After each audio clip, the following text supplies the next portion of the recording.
it's funny because here's the crazy part. This is where I learned a very harsh lesson. That is, you can't confuse luck or serendipity with having a process that's really profitable. Mm. So I thought that because this one woman loved me and she gave me $1,800, I was like, shoot, you crazy, man. I give me like 100 more of these this year. I'm good. Like I only got to work 100 days this year. That'd be almost $200,000. I like this is going to be great. The problem was is that I had no process. I didn't understand the industry. I didn't have a website at that point in time. So needless to say, I walked away from my gig, but my day job. But I had a very difficult time ever getting another speaking engagement for the whole next year because I had no process. I had some pieces of the puzzle. That is, I had a pretty good skill set in front of the room that I had developed. I had a lot of charisma, which is not always necessary, but I just happened to be, I had that. And I thought that I was going to be able to just kill it, in the market. And it was a harsh lesson to be learned. I would never advise anybody to do that. Nowadays, I always tell people, listen, you got a day job or you got a gig. Keep your gig if you can. If it's not killing you or you don't hate it that much, hold on to it and build your business at the same time so that you can do things the right way and not out of desperation. But, man, that's kind of how I got thrown in the fire into becoming a professional speaker. Man, that you just told a great story. It's funny how everybody who does anything like this always has a really interesting story about how they stumbled into something, or good or bad, went through some things. Man, it's a funny thing. I'll say that speaking was fascinating to me. That because I saw the potential that it had for helping me to get off the plantation. I had a really good plantation. Massa was pretty good to me in terms of pay. When I was at Syracuse University, I was making over $100,000 a year, and but the thing was, I just didn't like the job. I didn't like the situation. It just didn't feel comfortable for me. Here's so every year, there would always be this big argument in the department over who was going to get the biggest raise. Where you're going to get a 1% raise, a 2% raise, a 3%, and all that. And so let's say you make $100,000 a year, or 115, whatever I was making at the time. A 2% raise is about $2,500, something like that, right? Mm-hmm. And so I remember doing my first couple of speaking gigs, and I was like, wait a minute, you're making this much money just for talking for 20, 30 minutes? Yeah. So I would make as much money in 20 or 30 minutes that I was going to get for a raise for a whole year. Right. And I remember going to my department chairman and I said, you know what, I'm just going to do a favor for you, and you just owe me one. Don't worry about, when you give it out raises, don't worry about giving one to me. Just give one to everybody else, and then I'll just call in a favor later on. That's what my thought was, because the truth was, I was like, I don't really have to argue with people over $2,000 anymore, because I know how to make $2,000 somewhere else. And so I found that this whole industry, it's really fascinating how a lot of these organizations are prepared to write big checks for almost nothing. And the key idea, it seems, is knowing how to position yourself in the right way where you fulfill the needs and expectations. And so let me ask you this. So as you got started with speaking, and I know you teach a great pro speakers. And by the way, everybody, the URL, actually Al's doing a webinar pretty soon with my brother Lawrence on how to get started in the speaking industry. The website, I'm gonna give you guys a URL. It's greatprospeakers.com/webinar. Greatprospeakers.com/webinar. Somebody please put that in. Greatprospeakers.com/webinar. So when you were trying to figure out the game, the difference with you versus everybody else is, I know a whole lot of smart people who could give great speeches. Some of whom could give great speeches. I know a lot of smart people who get a few gigs here and there every now and then.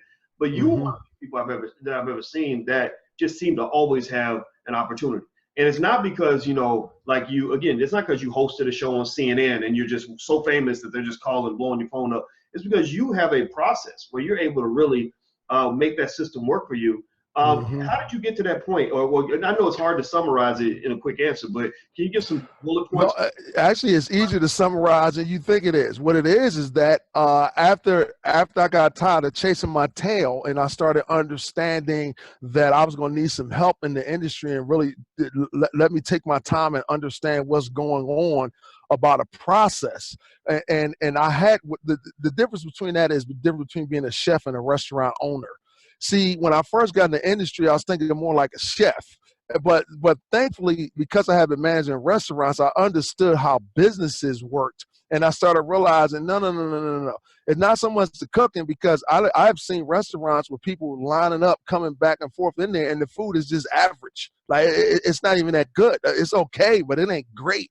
But and the reason they're coming in there is because it's more of it's approached as a business and a process. So what happened for me is that I realized that I needed to find somebody who I can learn from, okay? And we teach this right now. So we call it the success cycle. It's real simple. Get somebody I can learn from. In other words, I had to learn how to model greatness.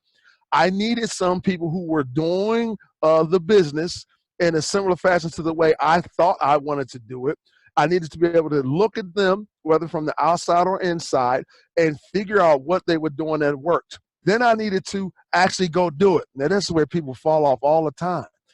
I can't tell you how many times, and it used to happen to me all the time when I was young, somebody tells you to go do something, but you don't do it. Or you don't do it the way he or she said to do it first. That doesn't mean you don't adjust it or that you don't change it so that it fits for you. But if you're going, if someone is giving you some advice about how to launch or run something, you got to give it a shot, because you're going to learn more about actually doing it, even if it's not quite right for you, than you would if you didn't do anything at all. And so I started when I was reading books on the industry, or I started paying for classes. There's something else. Nobody's going to give you anything for free. I understood that also from running restaurants. I could want to cook a great meal. I got to pay somebody for the raw ingredients, though. Somebody got to bring me some stuff to the kitchen so I can cook with. All right. And so I was not adverse to saying I'm going to pay for the information that I want. I just want to make sure it's from a good source. And so I learned to model greatness. I got things that they said were working. I used them, and we like to call that deliberate practice right now. That is, I deliberately did what I thought was going to work. If it didn't work, it didn't work. That's okay. I can cross it off the list and keep working and tweaking it.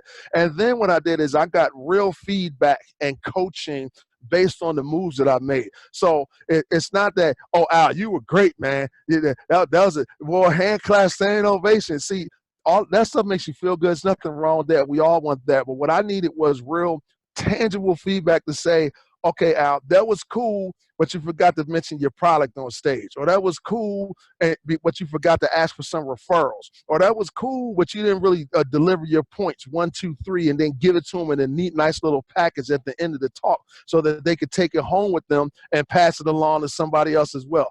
And so what happened is when I started making my way through this process, and the funny, I didn't know this process step by step back then. I just realized when I look back on it, I was the type of guy, if you told me to do this, I was going to do it. And I was going to keep flipping it, working with it, tweaking it until I figured out why it worked. Because if it worked for you, I figured some version of it should work for me at least a little bit. It might not work exactly the same. I understand that, especially because some of the people I was learning from, we wasn't even the same. You feel what I'm saying? So I knew it wasn't going to work exactly like it might work for other folks, but I knew you're not going to tell me that this thing can't work in some shape, form, or fashion. And so I tried many aspects of the industry, and I actually applied what I was learning. Well, let me ask you this. I'm going to tell you something, and then I'm going to ask you a question related to it. Mm-hmm. And by the way, I'm talking to Al Duncan, everybody, from RecordSpeakers.com. And the URL for his webinar that he's doing on how to become a public speaker is actually in the feed, so you guys can pick it up. But okay, so we did a survey with people that are in the Black Business School, and also I surveyed people on my YouTube channel as well, just to verify the results. And you're talking about a few 100,000 people. Mm-hmm. Black Business School. In case you guys haven't joined, you should join. And I asked them, I said, what do you think is more important for people like us, melanated people in America? Is it more important to have a college degree? Or do you think it's more important to learn how to start a business, or some sort of business system or business process, to make money? Because I wasn't asking it to shame any particular approach. It was to really just get where people's heads were at. And I know that I went to college so I can learn how to make money. If there was no money attached to it, I wouldn't have gone. I would have did something else, right? Absolutely. So the fascinating result of the survey, man, was that 91% of the people said it's more important for people like us to learn how to make money, to learn how to start businesses. And I thought that was really powerful. I didn't expect it to be 91%. Yeah. And once again, to everybody who's a loyalist to our college, I'm not saying you shouldn't do it. Knowledge is, we know this, and college is great. But I think I think of it like a horse and a cart situation. I see a college degree as the cart, the learning how to start businesses and learning how to invest, things like that. That's the horse.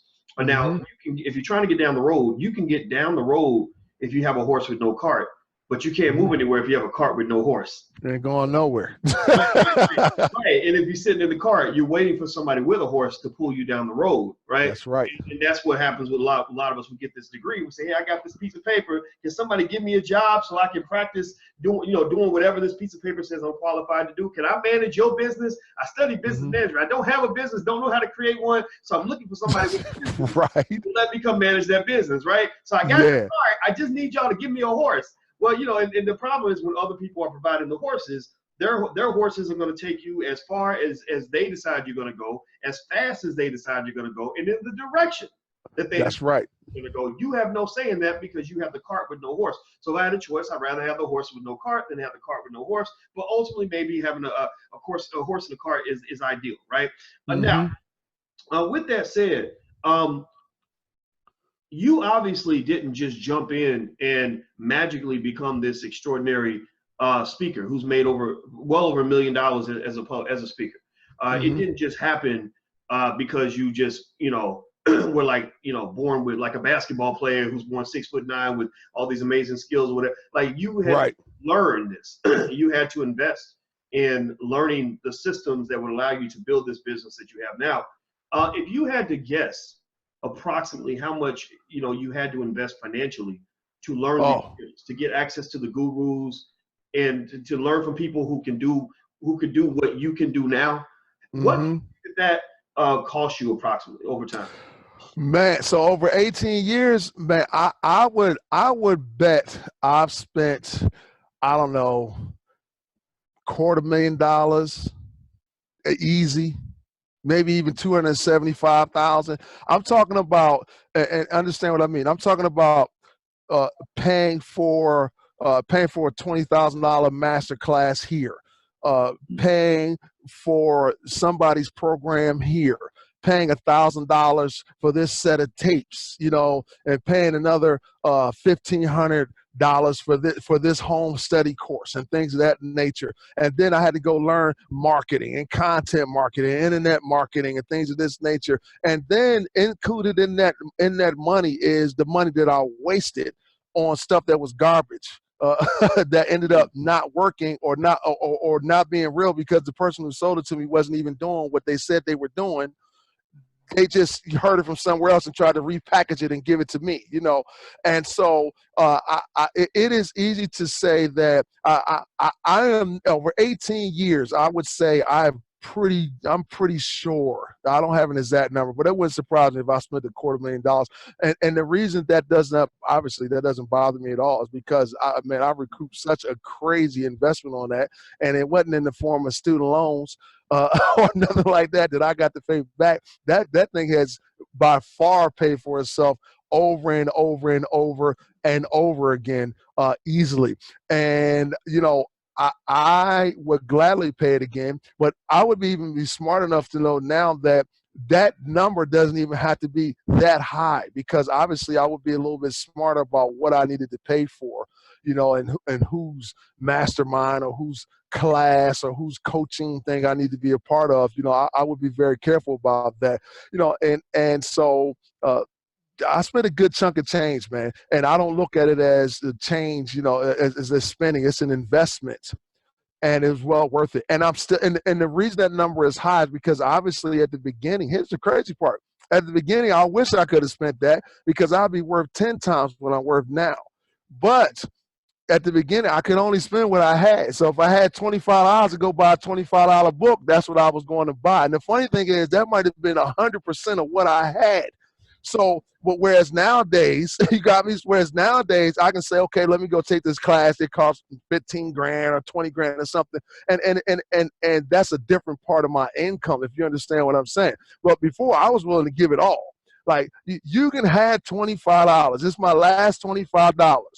You can have it because I believe that this is going to help me generate way, way more.